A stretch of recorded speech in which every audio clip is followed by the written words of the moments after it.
Rastas are called Haile Selassie, the Emperor of Ethiopia between 1930 and 1974. Central importance. Many regard him as the second coming of Christ. So now this man, Haile Selassie, they look at him as the return of Jesus Christ, man. I don't know why, but in this religion, that's what they believe. That's why with every Rasta, they hold him up to high esteem, like Selassie the first. No, they say Selassie, but it's Selassie the first. I mean, they hold him up to high self-esteem because they believe Haile Selassie is the return of Jesus Christ, man. The second return of the Messiah. Read on. God. Rastas are called Haile Selassie, the Emperor of Ethiopia between 1930 and 1974. Central importance. Many regard him as the second coming of Christ and thus Jah incarnate, while others see him as a human prophet who fully recognize the inner divinity in every individual. Okay, so now amongst this religion, some of them say, he's the Messiah that made the return. Some say he's God in the flesh. And some say he was a regular man that just tried to show people that inside everyone, God is inside of every man. So again, all these, that's within their world, that's within their realm on what they debate on. Of course, let's be honest, all of it's a lie. But you know what I mean? That's what they believe. Read on. God. Rastafari is Afrocentric and focuses attention on the African diaspora, which it believes is oppressed within Western society or Babylon. Many Rastas call this diaspora resettlement in Africa. As a continent, they consider the promised land of Zion. Some practitioners extend these views to black supremacism. Rastas refer to their practice as liberty. Communal meetings are known as groundations and are typified by music, chanting, discussions, and the smoking of cannabis. So now, they believe that, with us in the Western Hemisphere, we are the diaspora from Africa, you know what I mean? And then they believe that, turn. Now, again, with this religion, it sounds good, but it doesn't make sense. And how do you know? Because Africa was never one. You can't tell people just return back to Africa. Where? Ethiopians don't look like us. Somalians don't look like us. Sudanese people don't look like us. And then they teach you, we all just need to go back to Africa and do what? And go where? Africa's not just an empty place. 9 times out of 10, you're going to be on someone's land. And those Africans, they know who they are. They're going to want you gone. Which happens in West Africa. You got many people that believe, I'm going back home. And they want to come back to England. They want to go back to Jamaica or the West Indies. Because they'll tell you the Africans don't like them. The Africans, rob them, burn down their houses. And they're seeking refuge. So even that there, it's a lie that we've been fed. You know what I mean? But any more on that?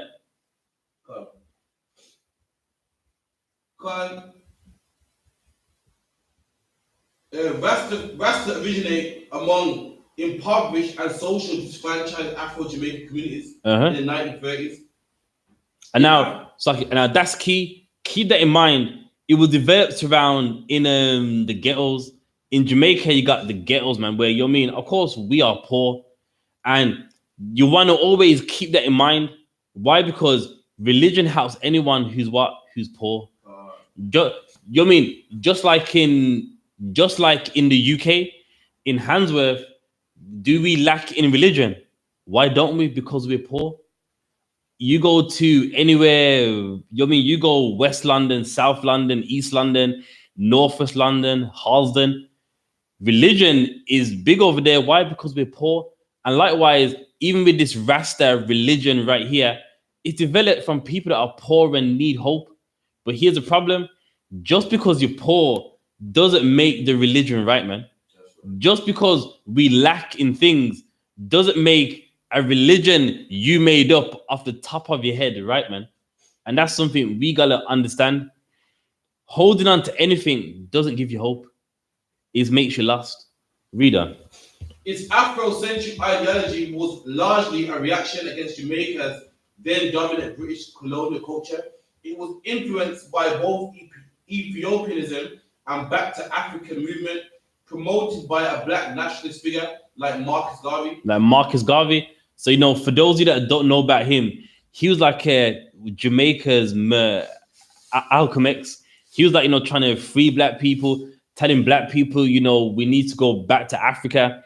You know what I mean? So from him and other things that was going on at that time, that's where a lot of the Rasta concepts originated from. Read on. The movement developed after 7 Protestant Christian clergymen, mostly notably Leonard Howell. So who? Leonard Howell. So now, most notably, meaning it wasn't him alone, but regarding the Rastafarian religion, notably, he's the one that stands out the most, meaning he's the one that really fed this religion. He's the backbone to this religion. Read on. Leonard Howell proclaimed that Haile Selassie, crowned him as Emperor of Ethiopia in 1930, fulfilled a biblical prophecy. And now, I don't believe he ever states which part of the Bible it was, but he believed that when Selassie became the emperor, then, he fulfilled something in this book here, man, the Bible. And that's nowhere in the Bible. You know what I mean? I challenge any Rasta, bring me any verse in the Bible that fits Selassie. Bring me any verse where there's a verse there that goes, when Selassie was crowned emperor, that was fulfilled in the Bible. It was not, man. Do you want to know what happened? You know what I mean? We're going to get it in history. What happened was that same guy, Leonard Howell, he saw every other race of people and said they have their God. He saw the Hindus, he saw the East Indians, said they have their God. And then at that same time, when Selassie was the emperor, he goes, you know what? That's the black man's God. And it sounds silly, but that's exactly what happened. And it's in history, and we got the books to also back it up as well. It's nothing deep. You know what I mean? There's nothing great about Selassie. Just that one man, he saw every other nation had their God. And because Selassie was a man that had some in his skin, he thought, you know what? That's our God. And that's as easy as it gets. There's nothing special about Selassie at all, man. There's nothing great about this man. Just that one man who people looked up to, he said Selassie was God. He said Selassie is the king of black people. And everyone went with it. And you got that for me. And this is the book, The First Rasta, by Helen Lee. This is page 98. So now, this is from the book called what? The First Rasta. So, you can buy this book on Amazon. And, it goes to the original Rastas, the people that found this religion. And it gives you insight on what they thought, what they believed. And we're going to get into it. We're going to find out what is so great about Haile Selassie. And you're going to find out it's nothing, man. It's zero, zilch. Read on. So, yeah.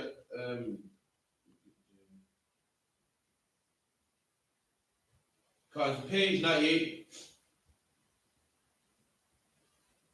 So, Howell assumed this new name, Gangu Mara, or Gang for short. So now, when this whole Rasta religion began, he adopted a new name called Gang. You know what I mean? So a guru is someone that he knows everything. East Indian high priest, something like that, like a gang. And now keep this in mind. What you see in Rastafarian today, you know what I mean? Big gang, junior gang. These have East Indian etymologies. This ain't got nothing to do with Ethiopia alone. Gang is a East Indian word for a East Indian high priest. And even the word ganja as well. Ganja is an East Indian word. You got the river Ganges, where it originates from. So now keep this in mind. If the Rasta religion is so black and so African, why are their words? Why do their words have East Indian origins? Read on. He was known by this until the 1960s. The choice of an Indian identity is significant. So now it's saying the choice of an Indian identity is significant, meaning it's something to keep in your mind. Why would a man be talking about Ethiopia, Selassie, go back to Africa, have East Indian names? Read on. The Indian connection has been most neglected of all Rasta influences. What did the book say? The Indian connection has been most neglected of Rasta influences. So now, this author, he's letting every Rasta know something, that in your religion, the East Indian influences have been neglected, meaning a lot of what you do, you reject its East Indian influence. You reject its Indian influence, man. You reject it and think it's Ethiopian, think it's African, when a lot of it is not.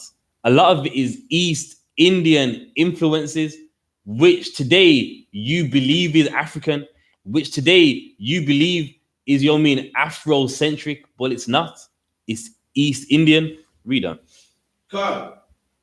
As is documented in 1980s by Laxmi and Aji Masing of the University of the West Indies. So now these two East Indians right here, they said their names. I mean, they live in the West Indies, and they're gonna let you know something about the beginnings of the Rastafarianism belief. Read on. The historic work of the Indian immigration in Jamaica, home away from home, critically is convictingly restores important aspects of Rastafarian culture. So now is now starting to break it down. When the East Indians came to Jamaica, this author is letting you know they brought a lot of influence with them.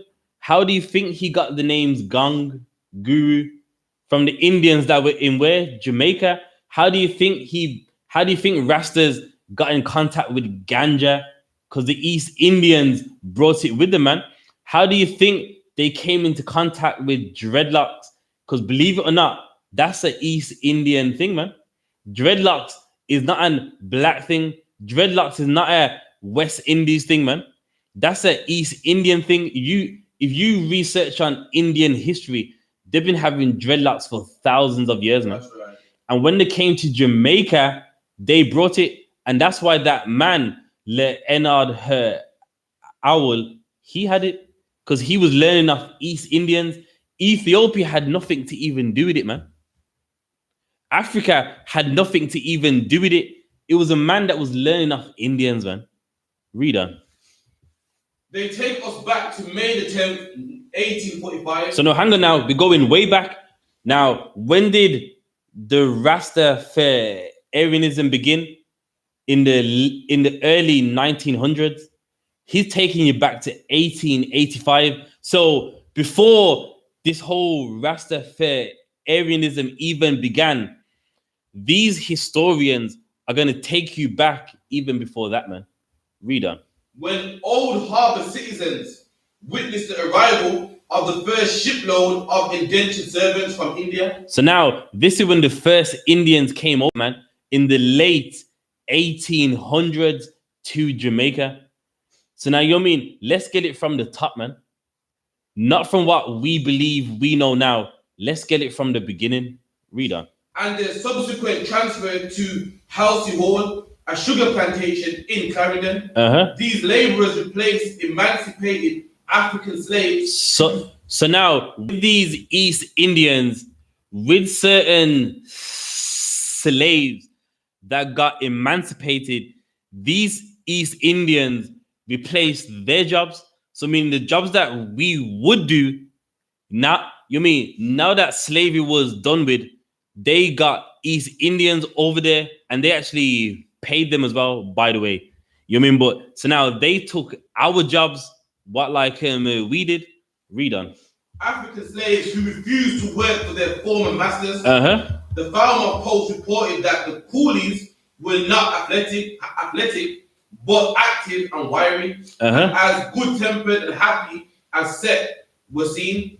For a few Negroes who were present at their landing seemed rather pleased and mingled with them readily. And we did what? Mingled with them readily. And keep in mind, we mingled with them readily, meaning we mixed with them. And we're going to find out when mixing with them, what things did we learn? Read on.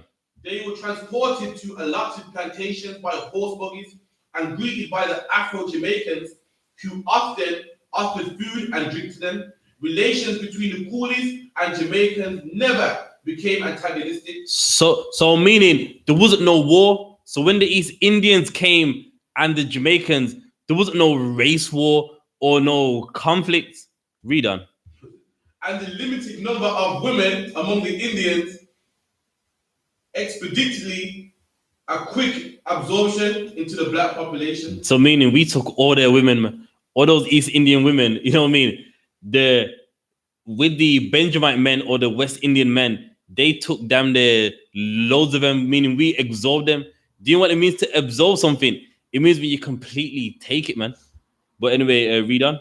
As a child in Clarendon, Howell had contacts with this community. Howell had what? Contacts with this community. So the founder of the Rasta belief, he had contact with the East Indian community, man. Why do you think he got the name Gang for, man? Because he's in contact with the East Indian community. He got the name Uru. Why? Because he's got contact with the East Indian community. Read on.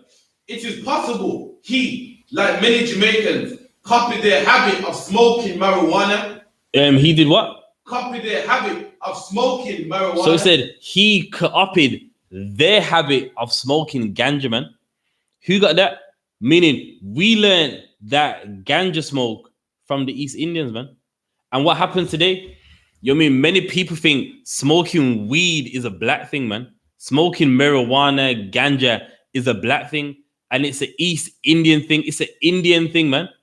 And in Rastafarianism today, you know, everyone thinks ganja, you know, it's associated with them when it's deeper than that, man. The whole ganja we smoke comes from Indians that came to Jamaica. Read on. Ganja is Hindu and Urdu word for cannabis or sativa. So now, even the word, now, okay, now people got other drugs, you know what I mean, like the Cali, the Kush, but in its original form, ganja is even an Indian word. And you know what I mean? Now, me being raised in a Rasta household, you know what I mean? You think ganja is a black thing?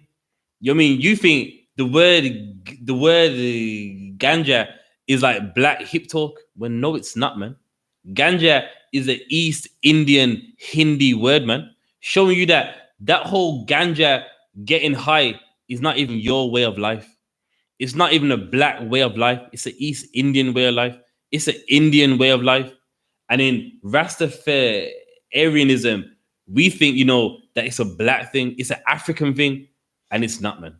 Read on. And it generically accepted that successive waves of Indian immigrants introduced marijuana use to the island.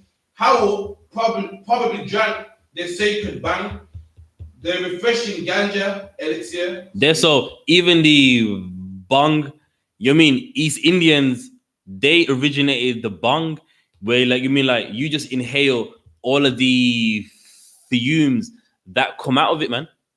And how many people think that's a black thing? How many Rastas think, you know, that's their thing? When it's not, man. That is East Indian religion right there, man. That's their spiritual concepts. You think you're following something black? No, you're not, man. You're following something Indian. Read on. Above all, he was probably most impressed by the power of Hindu culture and by the strength of their drew from daily contact with their gods. At the end of the day, At the end of a day's work on a plantation, the workers would retire to the barracks, which were not far from the ex-slaves. After attending to personal and family chores, the priest among them would sit down with children and adults and read Ramaya and Quranic stories. All right. So now, remember, we was around them, so we seen how these East Indians lived, and they would get high, the bong. How they would pray to their God, what they eat. So So we saw how East Indians lived. Read on. Later, the musicians would satisfy their urges by singing devotional and folk songs. Initially, these activities were restricted to Indians only. So now, keep this in mind. At first, them sitting around the fire, banging on the Congo drums and all that, that was limited to Indians only, meaning only Indians did it, not you. At that time, they was very tight with their religion. Yeah, you could get higher and all that, but there was certain things which they knew. All right, that's where it stops now. Read on. But as friendly neighborhood contact evolved with Afro-Jamaicans, the two cultures began to join each other's rituals, almost at regular intervals. So now, as time went on, we began to join each other. So they would play the drums and dance to their God, and they would let us take part. Read on. After certain ceremonies which involve smoking of ganja, the congregation would return to the home of the host, chanting and shouting Ja Kalimai, drinking of wine. Now hang on, doesn't that sound familiar? What did it say? Ja Rastafari. Now to say Ja Kalimai, meaning that was the original chant. You think Ja Rastafari is original? No, it's not, man. East Indians even did that. So what you see in Rastafarianism, it has an older origin, and it's got nothing to do with Africa. It's got nothing to do with Ethiopia. It's got nothing to even do with Hailie, Selassie, man. They said Ja Kalimai to their God. Then what happened? When we thought Selassie was God, we would say Ja Rastafari, meaning even the chant ain't even African, it's Indian. Read on. And dancing and singing, and a dinner of curried goat and bats. Curious Afro-Jamaicans would always eavesdrop at the distance. So hang on now, meaning even things that they wouldn't allow us in, we would even eavesdrop, meaning like, what are they doing over there, man? You mean, what are they doing? You mean, why? Because we wanted to know how these East Indians lived and served their God. Read on. It is likely that Howell, the secret child, the treetop observer, knew something about Kali Pujas. As a sailor, he met many Indian fellow workers. He later had children by an Indian woman and was an admirer of Mahatma Gandhi. So now he was so fascinated with Indians, even had an Indian wife, man. Used to talk to Indians a lot about their gods and how they serve them. And you're going to know something. A lot of what Rastas do is just East Indian rituals, man. The fire and the drums and Ja Rastafari. We just read it. These have East Indian origins. It's got nothing to even do with Ethiopia. And you want to know something? It's got nothing to even do with Africa. Read on. It's like a verse, like page 101. Joseph Hibbert, Howell's companion in St. Thomas, confirmed to Manising that after learning about the Hindu gods incarnate. So now this man, who was our right hand man, he's learning about the Hindu gods now. So as time's going on, the Indians and the blacks, they're mixing, exchanging ideologies, religion. So now with Leonard Howell's right hand man, he's learning about the East Indians gods. Read on. God. Sakya, Rama, Krishna, and Buddha. Howell convinced that every nation had its own god. So now this man, who's the founder of this religion, he looked back and noticed that every nation has their own God. And is that true? Yeah. You know what I mean? Every country you go to, they have their own God. Read on. Jesus for the whites, Rama Krishna Buddha for the Indians, and someone in Africa about whom he did not know, so the Africans. So now let's analyze this. So he looked around and noticed that every nation has their God. So now he just in his mind, not according to history, not according to facts, just thought, you know what? Where's the black man's God? Surely it must be someone in Africa. Imagine that. You got black people doing something just solely off opinion, just, yeah, that's the black man's God. That right there, that's the black man's God. There's nothing deep about it. There was nothing historical about it. Just that he looked around at every empire, every kingdom and goes, they have their God. So where's the black man's God? And in him in his mind, light bulb goes, well, guess what? Our God must be someone in Africa. Read on. When Rastafari was crowned, Hubert told Manising, Africans realized that his title given to him by the whole world makes him a God. And imagine that. Just because one African man gets called a emperor, he's God, you know. Imagine that. So now, even that statement there doesn't make sense. Did the whole world know Selassie as a king? No. Among Ethiopians, he was a king, but all right, when it came to the Italians, he was nobody. Italians didn't look at Selassie as someone great. So what they did was, at that time, Selassie, you know what I mean? He became the emperor of Ethiopia, and they go, that's the black man's God. Look, the whole world acknowledges this man as a king. That's our God. And that doesn't mean nothing, man. Do you want to know why? If you go to West Africa, they still have a royal family there, man. So why wasn't they God? Why wasn't they the second return of the Messiah? You go to the Angos, there's even a royal family there, man, and the king. So why couldn't they be the second return of the Messiah? Just that while they was alive and he became the emperor, they saw that and they go, you know what? That's the black man's God. Look, the whole world acknowledges him, a black man, as a king. That must be God.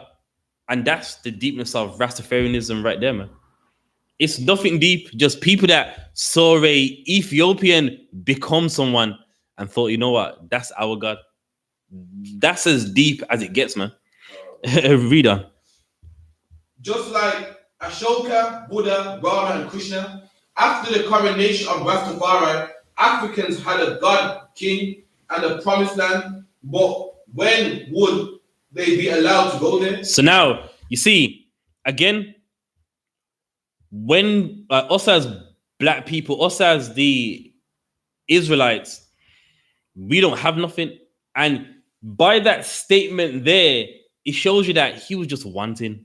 It was someone just wanting something. What did it say? Once that Selassie became someone, he had the land. And what did it say? How do we get there? That is a slave talk right there, man. Just like England, why do you think a lot of the Windrush came to England? Because they wanted a land that they felt they belonged to. You know what I mean? What great history does Jamaica have? Picking cotton, picking cane. And like any slave, what do you want? You want a good land, a land that has some history to it. Then besides you being whipped to death on that land. And what did Leonard Howard do? See Selassie, Ethiopia. That's us, man. We got a promised land. Ethiopia has great history. What did it say? Ethiopia has never been conquered. Never been conquered. And like any slave, you want to be a part of that land. You don't want to be a part of Jamaica where you was forced to pick, you know what I mean? What did they pick? Tobacco, cane, coffee beans. No, you know what I mean? No Israelite wants a part of that history, but you want to be Ethiopian. You want to be under Selassie because Ethiopians never lost a war. They're undefeated. The Italians couldn't mess with Ethiopia, and we would rather have a part of that. Read on. Like the Indians, Ethiopians now had a king of their race to whom they could look for salvation. and that's what it is all about. We want to latch onto someone. Like people go, the Ashanti tribes, the Israelites. No, they're not, man. Do you want to know why you want them to be? Because they got a great history. They got great history. They've beat Arabs, beat, you know what I mean? They're French and beat many people. The Igbo tribe, they stopped the Hausa tribe that were following Islam. They have a great history. And like any slave, you want to be grafted into a great history, man. And likewise with Ethiopia, Selassie, Ethiopia, it's the same thing, man. Read on. That was pretty much it.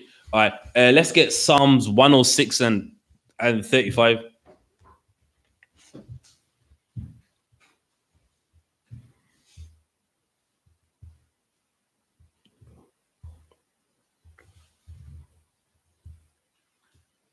Psalms 106 and 35. But were mingled among the heathen. And that's what happened, man. In Jamaica, we was mingled among the heathens, man. Mingled amongst those East Indians. Read on.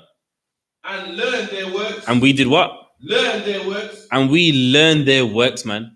Talking about Ali Mai, talking about, you know, Gong and the Guru. That's learning heathens' works, man. Being in Jamaica, mixing with East Indians, we've learned their works, and that's why we got Rastafarianism to this day, man. When even the whole dreadlocks thing, that's the East Indian thing. It's got nothing to do with black culture, man. It's got nothing to do with Ethiopia. But then what? Again, like what the author of that book found out, many Rastas are very ignorant of its East Indian origins, meaning Rastafarianism is connected to Hinduism and a lot of East Indian religions. But today, it's handed down like it's a black thing, it's an African thing, and it's not. India and Africa are two different places, man. You can't mix them both. Read on. All right. Yeah, read on. Yeah, let's grab that. What's that? Psalms what? 80 and 8. All right, let's get that. Psalms 80 and 8. Let's get Psalms 18 and 8. There went up a smoke out of his nostrils and a fire out of his mouth. All right, so now in Rastafarianism, this scripture is used to promote ganja smoke, meaning when someone gets high, well, it's in the Bible. Now, that is not talking about ganja smoke. You know what I mean? It's going to explain, you know what I mean? The Bible is it has metaphors. And to be fair, this one is very self-explanatory. It's going to explain what the smoke in his nostrils even means. It is someone getting high and the smoke coming out of their nose. We're going to find out. Start up from verse 1. Might as well. Verse 1. I will love thee, my Lord, my strength. The Lord is my rock and my fortress. So now, this is King David right here talking about the Lord, talking about, you know, he's going to stay with the Lord no matter what happens to him. You know, when you read in the Bible, King David went through a lot, man. His son Absalom and like, you know what I mean, King Saul wanting him dead. You know, this is a man that had a very eventful life. So he's saying, no matter what happens, Lord, you're my rock. I'm going to stay on you, man. You're going to protect me. Read on. I'm a fortress and my deliverer, my God, my strength in whom I will trust, my buckler and my horn of my salvation. Read on. And my high tower. I will call upon the Lord, who is worthy to be praised. So shall I be saved from my enemies. There's now, make no mistake now, King David is talking about he's going to be saved from his enemies. Like I said, many people wanted King David dead, man. And in this psalm saying, Lord, I'm with you no matter what happens. I know if I serve you, you are going to save me from my enemies. Read on. I will call upon the Lord who is worthy to be praised. So shall I be saved from my enemies. The sorrows of death have compassed me, and the floods of the ungodly men made me afraid. So now, ungodly men mean all these ungodly men want King David dead. Read on. The sorrows of hell have compassed me round about. The snares of death prevented me. In my distress, I called upon the Lord. So now we're getting to verse 8. So in his distress, when these men wanted him dead, he called upon the Lord. Read on.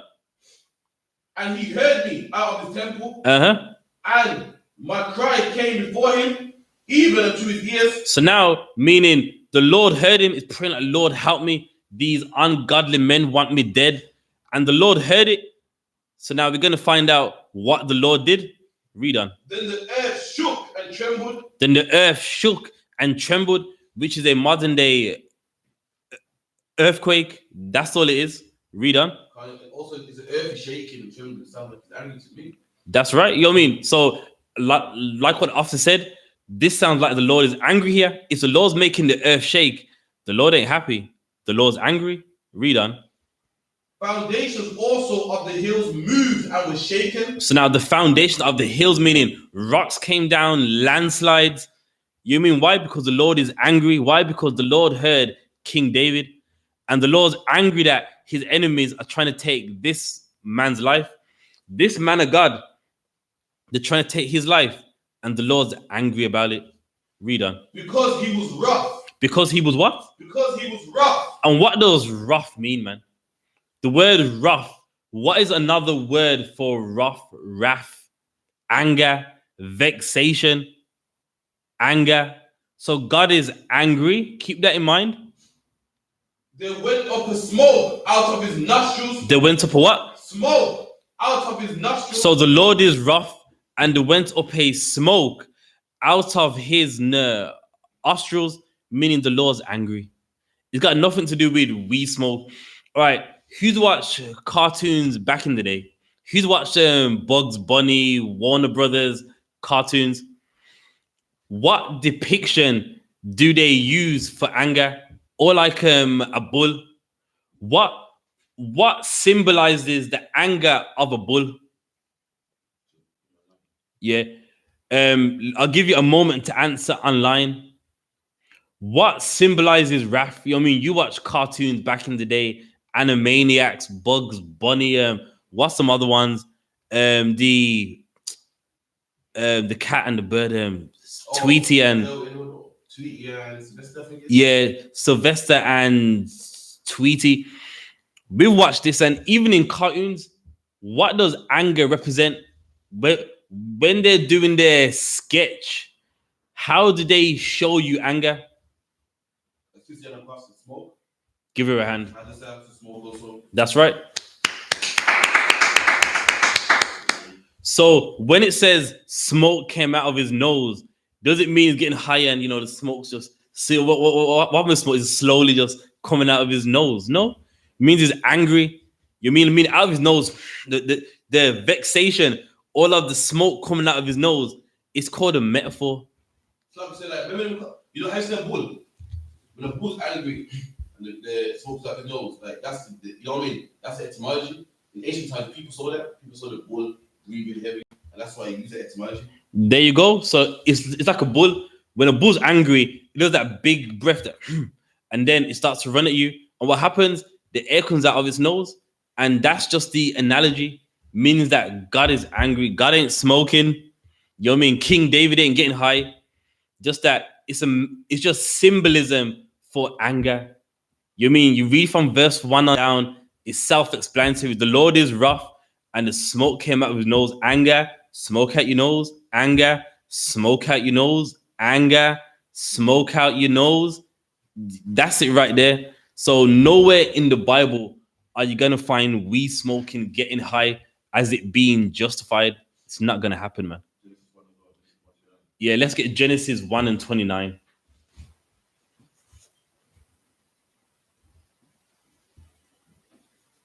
Genesis 1, 29. And God said, behold, I have given you every herb. So now make this clear. I've given you every herb.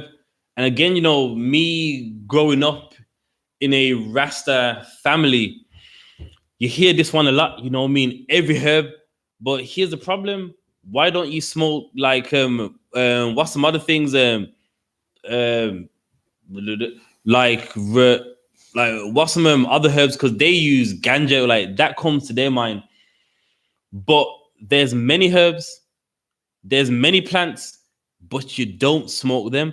So even that alone doesn't justify it. But let's read it in the Bible. Read on. And God said, behold, I have given you every herb bearing seed. Bearing seed, read on.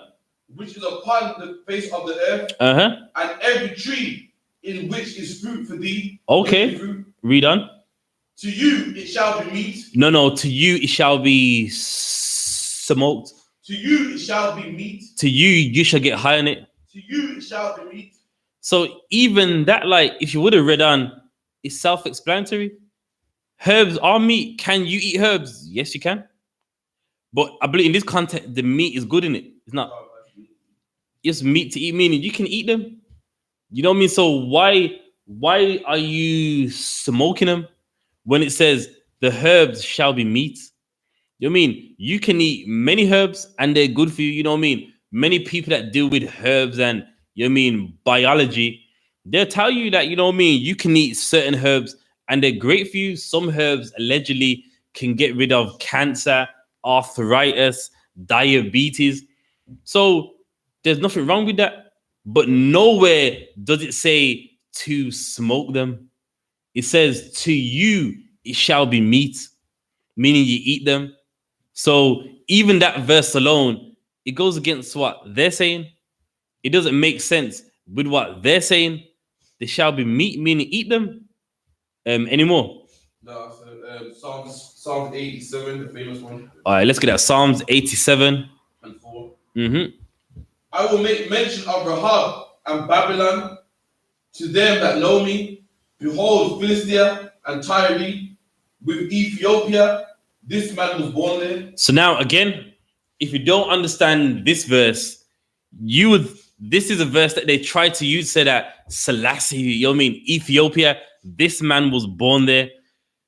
And again, you know, you start from verse 1, the answer is right there. And when it says this man was born there, you're gonna know it's not talking about Ethiopia at all. You know what I mean? It's amazing how someone can use this verse for Ethiopia and Selassie and never read verse 1. So, the stick of Ethiopia, but in the same line, there's Tyre, there's Philistines, there's Babylon, there's Rahab, there's Egypt. There's all these places, man. And that's right. So as what the officer said, there's many locations in that same verse. So why could it be Rahab? Why couldn't it be Babylon? Why couldn't it be anywhere else? But it had to be Ethiopia. And again, that's a misunderstanding of the Bible. Like what, you know what I mean? People always say, you know, if you want to find something, if you believe it's there, you will lie to yourself and believe it's there. If you're looking for Selassie and Ethiopia, you're gonna open the Bible and think you're gonna find something, and it's not there, man. Ethiopia is not there, man. Selassie, being the second coming of Christ, it's not there. You're just reaching. So now let's start from verse 1.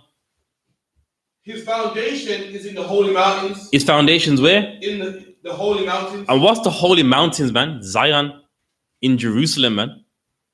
His foundations is in the holy mountains.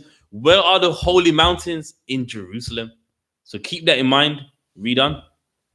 The Lord loveth the gates of Zion. The Lord loves what? The gates of Zion. Nana, the Lord loves Ethiopia. The gates of Zion. So this is talking about Zion, man. This is talking about the land of Israel. It ain't talking about Ethiopia. It's talking about the land of Israel. Read. More than all the dwellings of Jacob. More than all the dwellings of Jacob, meaning the Lord loves Jerusalem more than any other place, more than the land of Benjamin, more than the land of Gad, more than the land of Manasseh. It is what it is. The Lord loves that dwelling place more than even the other lands of Israel. Read on. Glorious things are spoken of thee. Glorious things are spoken of thee. What is the thee? Jerusalem. Meaning in Jerusalem, glorious things are spoken of thee. Why? because that's where the king is, man. That's where we go for our high holidays. Right. You do know that in the Bible where it says all thy men are supposed to present thyself, that's where you go to Jerusalem. As you read on, Jerusalem was that place where every high holiday, all the men had to go there, man. You know what I mean? What's some high holidays? The Passover, unleavened bread, you know what I mean? And other ones in the Bible. This is where men presented themselves, and all men heard of thee, heard of Jerusalem. Read on. O city of God, Selah, I will make mention of Rahab and Babylon to them that know me. Behold, Philistia and Tyre and Ethiopia, this man was born there. This man was born, and what man was born in Jerusalem? Jesus Christ was, man. This man's born in Jerusalem, not Ethiopia. You know, how they hand this verse to you is like, this talking about Selassie and Ethiopia. It's talking about Jerusalem. And what man was born there? The greatest man, Jesus Christ, man. He was born there. Read on. And of Zion it shall be said, this and that man was born in her. And of Zion, this and that man was born in her. Meaning in Zion, he was born there, King David, man. King Solomon, Jesus Christ, many great kings. Meaning in the land of Jerusalem, many great men came from there. Many kings, Zerubbabel, who came back and you're being re-established Jerusalem, man. Many great men come from Jerusalem. Read on. And the highest himself shall establish her. And the highest, and the highest himself shall establish her. Who is the her? Jerusalem. Who is the her? Mount Zion. It's not Ethiopia. You know, we read from verse 1 and we got reading comprehension, and we know what it's talking about. It's not talking about Ethiopia. It's not talking about Hailie Selassie. Read on. The Lord shall count when he writes up the people that this man was born there. That this man was born there. Who? Jesus Christ, man. And of course, up above in the verse, it said this and that man, meaning from Jerusalem, many great men come from there. And every nation, they're going to know it. And how does every nation know that this and that man was born there? Because they read the Bible. They read about Samson. They read about King David. They read about Sir Solomon. And they know this and that man was born there. Read on. The Lord shall count when he writeth up the people that this man was born there, Salah. That was it. So again, another verse that Rastas like to use, and it's got nothing to do with Ethiopia. It's got nothing to do with Hailie Selassie. It's got nothing to do with Africa at all. It's talking about Jerusalem, man.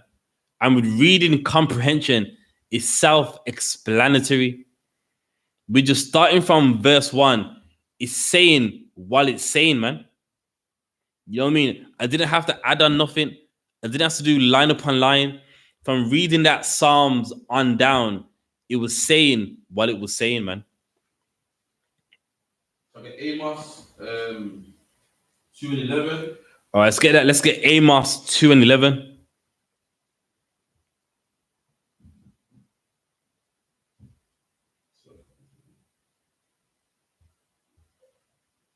Amos 2:11.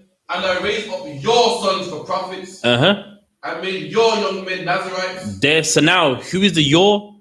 Of course, said your sons, meaning that is direct at a certain sect. You know what I mean? If you say everyone, then that's open game. But it said your sons for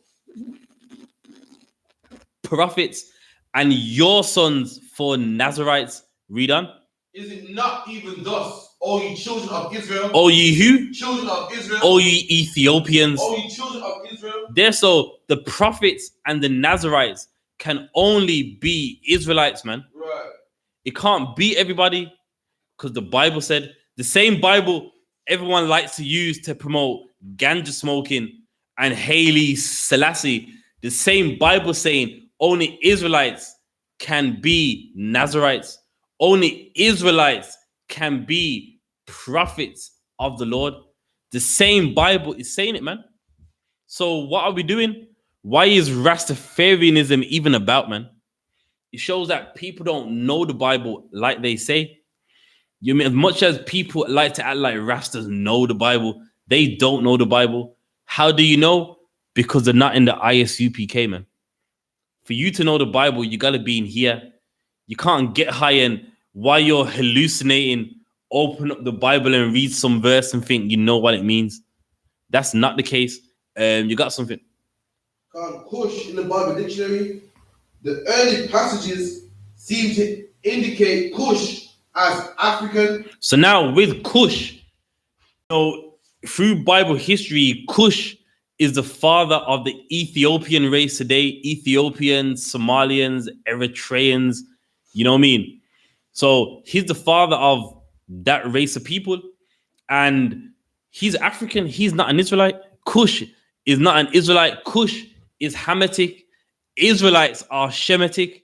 And what do I mean by that? If you read in the Bible, this is this is the history of the Bible.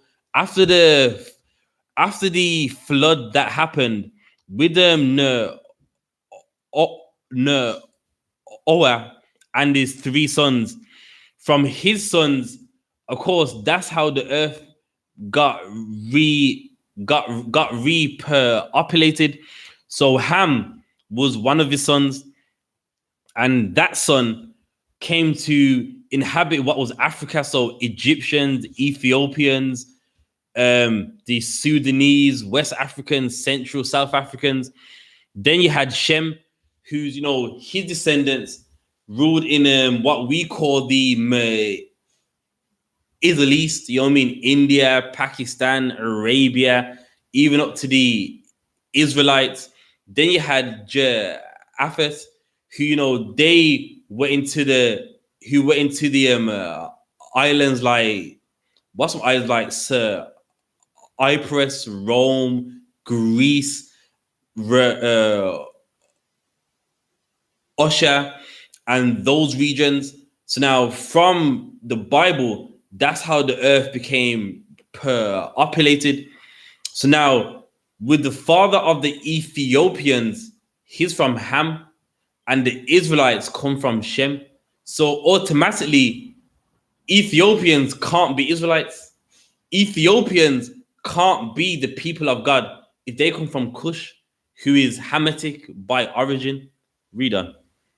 Ham, the youngest son of Noah, probably born about 96 years before the flood, and one of 8 persons to live through the flood. He became the progenitor of the dark races. So now Ham became the progenitor of the dark races. Read on. Not the Negroes. Not the Negroes. Now, who is that? That's us, man. Us in the West Indies, North America, Central America, South America. We are the Negroes. And even in a Bible dictionary, they know we are not African, man. Us that was sold to Jamaica, sold to the West Indies, sold to America, we're not African. And even they know that in a Zondervan Bible dictionary, that yes, Ham is the father of the dark races, but not the Negroes, man. Not us that was sold to this Western hemisphere. Reader. But the Egyptians. But the Egyptians, they come from Ham. Ethiopians, Cush, Hailie, Selassie. He's from Ham. Ethiopians can't be Israelites. They come from Ham. And they're not us, man. Negroes. Read on. Libyans. That's like that is like North Africa. Read on. And Canaanites. And the Canaanites meaning South Africans. So now, we don't come from none of those lineages. North, Central, South Africa, no part of it, man. We are Negroes that come from Shem. We are the children of Israel, not Africans. And that's something that a lot of us, we find hard to understand. We're trying to latch on to a nation of people that ain't ours, and then a emperor of theirs. We're trying to say that's our king. We're trying to say he should rule over us, and no, he shouldn't, man. You got something for me out of the book? No, that's scripture again. Samson is lost. All right, let's grab that here. So regarding locks, You mean let's get into it, because many people read the Bible and they got a misunderstanding of locks. So we're gonna get that as well. Judges 16:13. And Delilah said unto Samson, hitherto thou hast mocked me and told me lies. Tell me wherewith thou mightest be bound. So now, for those of you that haven't read it before, you mean this was a time when the Philistines, they ruled over us. And, the Lord set up a man called Samson. And from young, he took a Nazarite vow, meaning that a razor can't touch his hair, meaning he can't cut his hair. That's what a Nazarite vow is. And you don't drink wine and things like, what's some other things like the vinegar and things of the vine. So now, he thought his strength was in his hair, but really the Lord was his strength. Just that he took a Nazarite vow. So now he took a wife of the Philistines, and many times the Philistines tried to bound him, tried to defeat him, and she's trying to find out his weakness. So she's like, please tell me how you may be bound. Read on. God. I said unto her, if thou weavest the 7 locks of my head with a web. So now obviously him messing around said, if you plait the locks on my head, then I may be bound. Now, many people see that word lock and they think it's talking about dreadlocks, what a Rasta has on his head today. And that's not the same locks. And we're going to get into that. Read on. That was it. So the weave of my locks. So we're going to get the definition of locks. Locks, plait or braid. It's a what? Plait or braid. It's a plait or a braid. It's not dreadlocks where you don't comb it. That's not locks. So really all he's saying is, if you tie up my plaits or my braids, that's all what Samson's saying. And why is it called locks? Because you can unlock them. You lock the hair and you unlock it. Dreadlocks means deadlock. I mean, it's a deadlock. I mean, a lock that you can't unlock. It's a braid that you can't unlock. Why? Because it's all just matted up hair, man. That's all it is. While as lock, you can unlock it. So even in the Bible, when people see locks, it's not talking about locks that Rastas have. It's talking about plaits, braids. You know what I mean? That's all it's talking about, man. Anything else?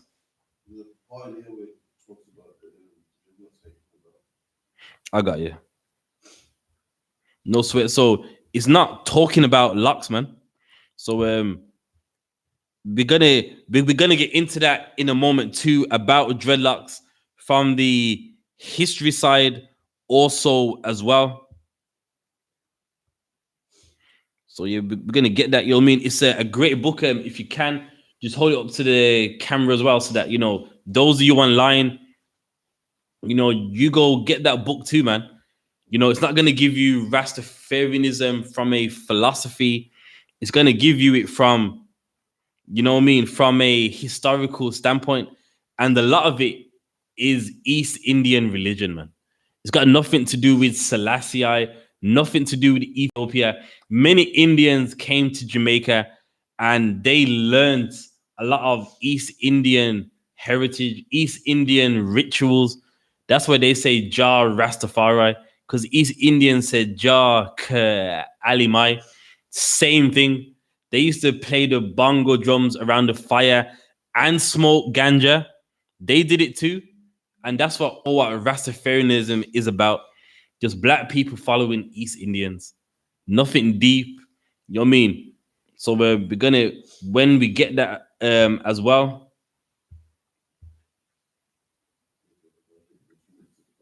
Yeah, no sweat.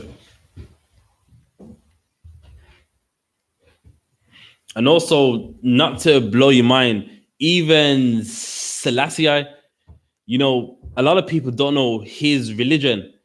Let me see if anyone online knows the religion of Selassie.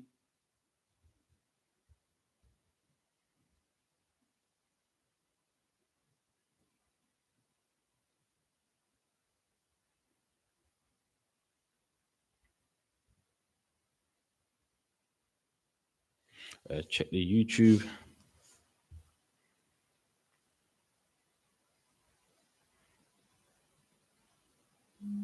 That's right, yeah. Yanukovych, he was a Orthodox Christian or a Greek Orthodox. So, you know, you're looking up to him as God when God has a religion. You know, Selassie is God on earth and he follows a religion. He's the second coming of the Messiah following a religion. It doesn't make sense.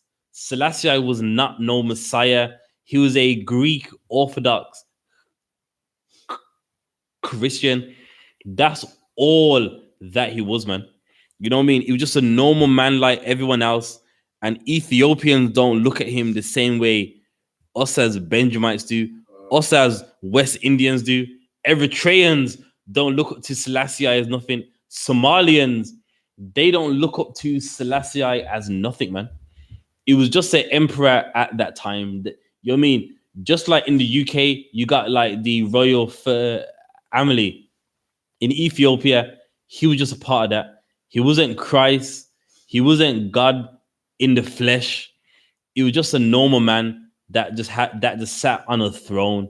Just like in West Africa, among the Ashanti tribe, someone sits on that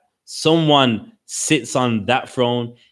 Among the Igbo tribe, someone sits on that throne. Among the Hausa tribe, you know what I mean? Among the Hafsa tribe, there's emperors, people that are of a royal stock, and Haile Selassie was just one of them. That's all it was, man. So you know what I mean? We can't make him more than what he is. He was just a normal man that sat on a throne and had a religion, man. How is God having a religion? He's all knowing, but yet he's following a man-made religion. And you know something? A lot of Rastas don't even know that. You talk about what religion was he? They don't even know. It's a shame that can't get a video up. You know, when Hyde Park a few weeks ago, a Rasta was there, and you know, no one wasn't even debating with him. They were just asking him questions, and he was just stumbling, man. He didn't have a leg to stand on. Why? Because it's a philosophy, it's a religion, and like all religion, you know what I mean. There is no answer.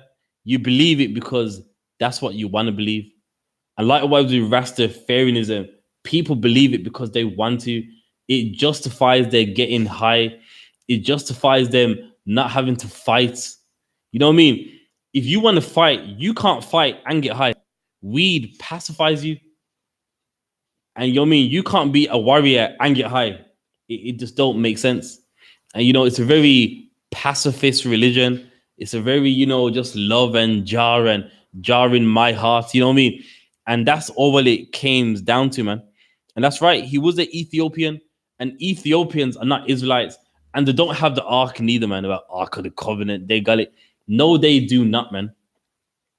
I've watched documentaries where you know many people went there trying to find the Ark, and what happens? They get the runaround.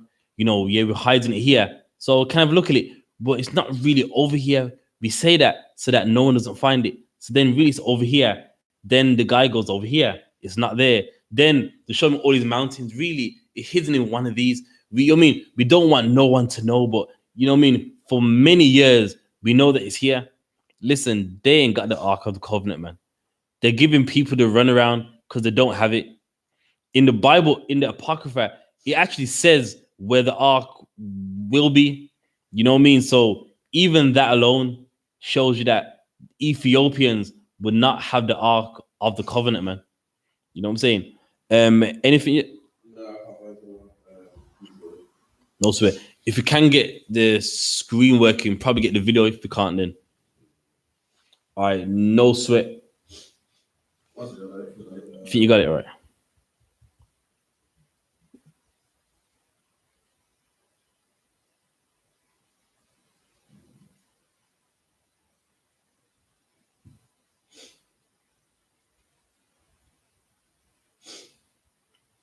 Good. All right, no sweat. Let me. Page 273. Selassie visit to Jamaica will become the greatest event in Rasta saga. There, so now Selassie, he visited Jamaica, and for the Rasta religion, that was one of the greatest times, man, where the guy who they're worshipping visits the country you are in. Read on. To Jamaica and would greatly benefit his main advocate, Michael Manley, to whom Selassie presented an old meticulously carved riding stick, a symbol of command in Ethiopia. The talisman baton came to be called the rod of correction. So now in Rastafarianism today, everyone's heard about that. What's it called? The rod of correction. You know what I mean? This is where we originated from, meaning the Sadaf that Selassie had back in his homeland, that was what an emperor had to, like, you know what I mean? Just like, you know what I mean? Say someone, go fetch me this, fetch me that. And in Jamaica, that rod became the rod of correction, which Rastas like to use today, man. You go to Jamaica, every Rasta has what? A rod in his hand, man. Why? Because they're imitating Selassie. Read on. God, which legitimized Michael's political career in the eyes of Rastas for many years to come. So now, because he saw him and the rod, and you know what I mean, he got to actually conversate with him. In the Rasta religion, it elevated this man, Michael Manley, up. Read on. No. That was it. I know.